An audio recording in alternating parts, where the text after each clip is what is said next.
I come to this point of no return, then I remember my promise and making me a customer to my service. That came with non-negotiable terms, targeted as a non-Walmart policy that I can't nor won't return myself. When I left the shelf, the top one, I started life. These priceless times have been tagged on me. I have to remind myself to retail myself, not to discount me. I am the manager, on call, and general. The question to how I can help you, well, my man, that's always found on the row with the mirrors. What's new in store has always been in store. The inventory has been barcoded and accounted for. My worth is my offer. That is my only offer, attention shoppers. We have a steal of a deal. Here I am on and in the aisles. I am no longer waiting for intercoms to announce my calling. Word up.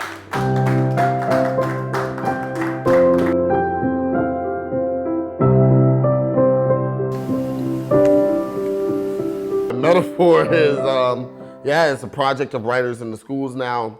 It's been with WITS, oh my gosh, next year, 2 years will be 10 years. It's been a product of WITS, I'm the head coach, and I've done a lot of really cool stuff with Metaphor Houston, like, going to Brave New Voices, these young people growing, helping them grow into themselves through using poetry as that tool. Only a handful kind of went into like I say the word economy, right? like actually doing rapping or poetry, something related in that world.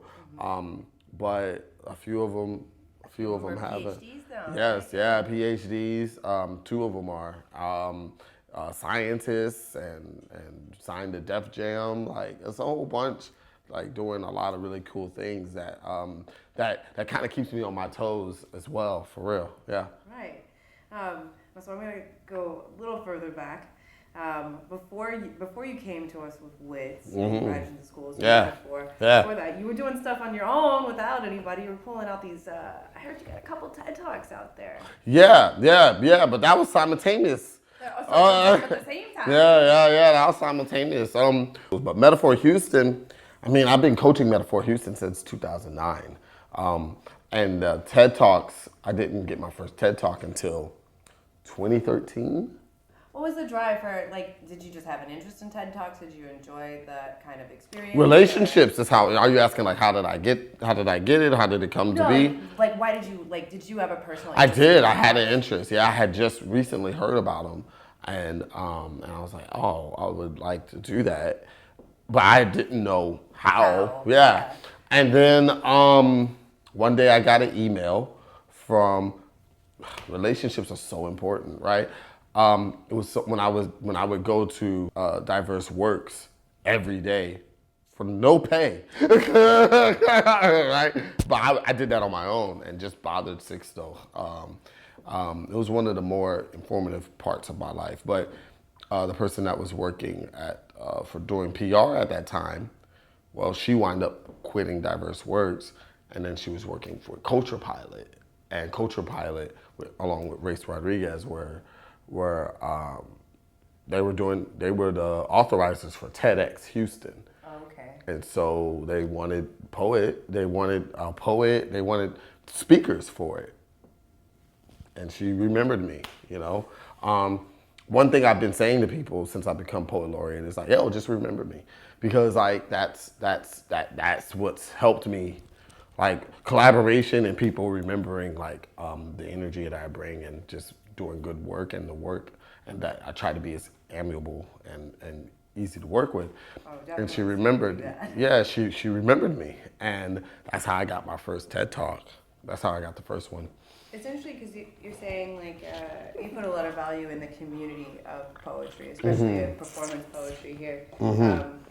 And I would say both like your mentorship and even some of your work ties heavily to a sense of community or like at least a call to action of other members of your community. and again, like you've got this this overwhelming sense of care and concern that I think is palpable both in your work and in people that have worked with you as a fellow width writer. Like I know that I view you as a mentor in that regard. Oh, that's nice. I haven't even worked with you. Well, That's no, so nice. You've done trainings. Thank where you. I've had Yeah. to sit there. Yeah.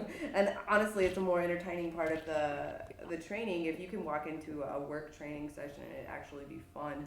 I try to, because I got to be there too. So I try to be fun. So would you say community or those experiences, does that tie for you into your writing process? Does that tie into me in my writing process? Yeah. Yeah. Let me think of how. Yeah. Sit down, you think like, is it in the forefront of your mind that like I'm trying to put out a call to action, or I'm trying to lend support to the community, or is it just Maybe this will answer your question. And it's a very good question. So, when I write my work, right, for the most part, I know it's going to be performed or read out loud. So I try to write work that's alive. Not everyone does that. Not every poet who slams does that, right? I recognize that those lines, but those are the lines for Emanuelee Bean, right? For Outspoken Bean, those are my lines. And so with that, I craft my words, and I think about them very carefully, and the messaging behind them. I consider all of these different things, right? But then there's a side of where I'm like, hey, what is the event about? Okay, cool. I'll be there for it. And I may go do an event, or I may go somewhere, and I only do one poem, but I'm speaking, right? And those are like where it's a lot more methodical, but it's also like, where you'll see like my views of the community, my views of what's going on, right? You'll hear that in the banter more, more so, because that's a form of poetry. That's a form of poetry for me as well. So I hope this answers your question in the sense of like, yeah, I do think about it. I do think about what my impact of my words are going to be, whether they're on paper, memorized, or out to the world. Out to the world, yeah, for sure. If mass falls at 120 miles per hour and you're faster than a speeding bullet, then essentially you catching me while I'm falling will do more harm than help. So Superman, don't save me. Let me fall. Let the wind massage my skin. Let gravity do its job, because I know for a man of your stature and responsibility, the request I'm asking of you is extremely hard, but sometimes as humans, we have to make mistakes, right? Sometimes as humans, we have to hit these brick walls. Sometimes as humans, we can be on top of the Empire State, arms stretched wide, believing that we can fly, and we are reminded to fall, because as humans, that's the only way we can learn to get up and rise. So Superman, don't save me, let me.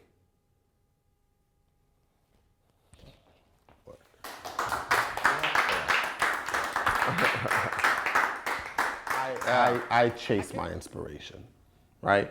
I need to chase my inspiration. If I wake up one night, if I wake up one morning and I'm inspired, like, oh, if that comes, I'm taking it, right? I'm taking it. It is great. But that doesn't happen that often, you know what I mean? Sometimes when I say I chase my inspiration, I mean like, yo, I'll write something. If it's not good, it's not good. But I'm going to like kind of like get that gunk out, get that the suck part out as much as I can, and hopefully there'll be a nugget. Hopefully there'll be a nugget there. But the last thing, I mean, reading, listening to other poems. My students are a lot of times like the concepts that they come up with. I'm like, oh, that's an interesting take that you did, right? I'm not gonna lie right now though, like a lot of the work I'm writing right now, it's commission work, and And it's commission work, fortunately, that I actually like. I've done corporate commission work where I'm like, I will never share this poem outside of this room. And, and I don't really, I separate. I'm like, yo, I have my work that I love. I have my work that I'm like, whatever about. But concepts usually drive me where I'm like, oh, like this is a full concept I like to dive into and build into it. So, but yeah, I try to write every day and chase my inspiration for sure. You know, you look a lot like that kid I saw on YouTube, but you. Which kid? You. It was you. You were the kid on YouTube. Oh, yeah. Oh. But the person that I knew before we got to sit down, it was this kind of built up this urban legend of mentors. Like, oh, have you got to work with Bean yet? And I'm just like, no, I don't just yet. So, you know, this evolution that you've come through from you saying, rapping with your behind your brother's back. Yeah. This is so good. Yeah. Teaching poets that are going on to become PhD candidates. Yeah. To Houston Poet Laureate. I'm just like, you talked about Shay's trajectory. Look at your own trajectory. Thank you. That's really kind of you to say. Thank you. It's great. I'm happy about it. Yeah. So I mean, what's that feeling like? Did you get like an email? Did they send you like a formal letter? Like, oh, no, they sent me an email. I've written so many grants, residencies, reviews. I get a lot of rejection letters, is what I'm saying. So usually my rejection, it's not often I get a subject line from somewhere that I knew I applied, and it says congrats. Usually says regrets, and I won't open it. I was like, that can wait. But it was from the library, and it said congratulations, and I opened it immediately, and it was like, Mayor Turner selected you to be Houston's 5th Poet Laureate. And I hung up on them kids. I was like, yo, my landlord's here, I gotta go. And I hung up on them and then called my mom. And I called my mom and I told her she was driving to New Orleans. And she was like, hold on. And then she calls her friend on three-way, and then my mom tells her, and they're like, oh my gosh, I'm going to tell the church. I was like, no, don't do that. It can't be. She was like, well, we would need to get on Facebook right now. I was like, no, you do not do that. Like, first off, how are you going to call another person while I'm telling you about it? You know what I'm saying? But now I was like super excited. So that's how I found out. And then I just had to be quiet about it for like 3 weeks. Yeah. During the night, I feel my moon looks up to me. Even from down here, my moon doesn't judge my gravity because he pulls for me. He knows the power behind preposition positioning. So between midnight yet before dawn, my moon whispers to me saying, find a way to keep your head above the clouds while your feet, your souls, and your soul remains grounded. However, never underneath it, my moon always knows what's best for me. Despite wherever I am standing, the best parts of my nearby is somewhere in my insides. My moon, y'all, is a proclamation. He always knows how to make his exclamation point stating each day coming should be seen as an unto until we are all up on. Then go into it. And that's said as a prayer, mantra, if you will, to my brother, my late brother, and he responds, say, bruh, I know that you're closing in, arms stretched wide to an attainable sky. You know, we don't get too much information up here, but I hear for the past 13 years, you've been letting everyone know where your name, Outspoken Bean, came from. Yeah, that's a bet. I mean, since we're just shooting the breeze, can you tell me if the Saints finally won a Super Bowl yet? Say, bro, our escape is in scope, so escape as much as you think you can, bro. I don't have too much advice for you, but could you Tell my daughter, Larinique, that the weight of royalty, well, those are crowns, and the ones that are meant for you, those are handmade. Say, bro, I know that you're closing in. Arms stretched wide to an attainable sky, and every time you get in front of a set of eyes, give all of you, every ounce of you, from me to you, bruh. Thank you.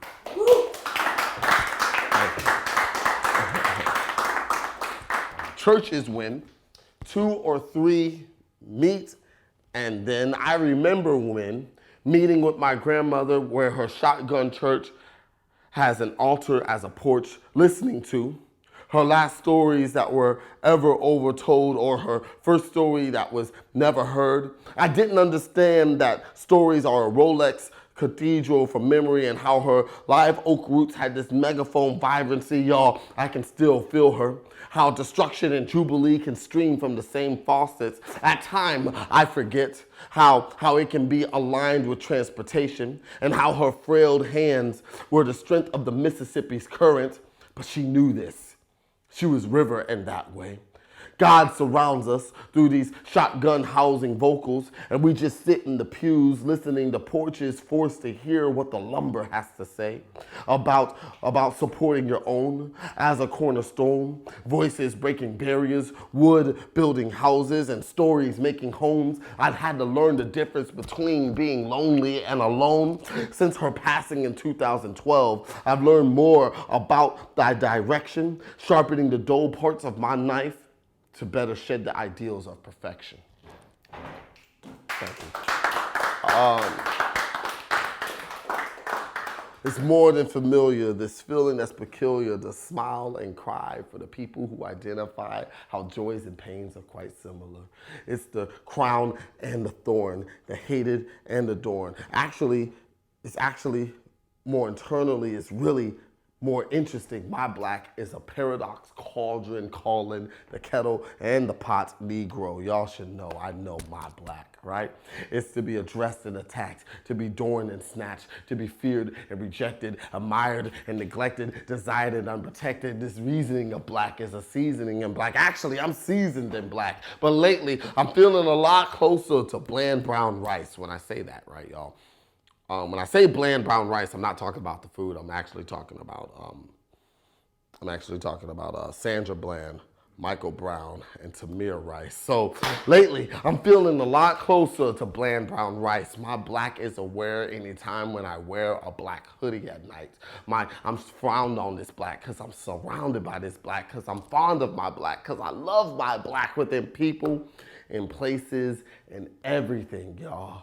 I'm a noun in my black. I have this fondness of black because I found my black. I have this joy in my black since I found my black. I have this peace in my black since I found my black. And y'all, I'm fond of you. Thank y'all so much. Word.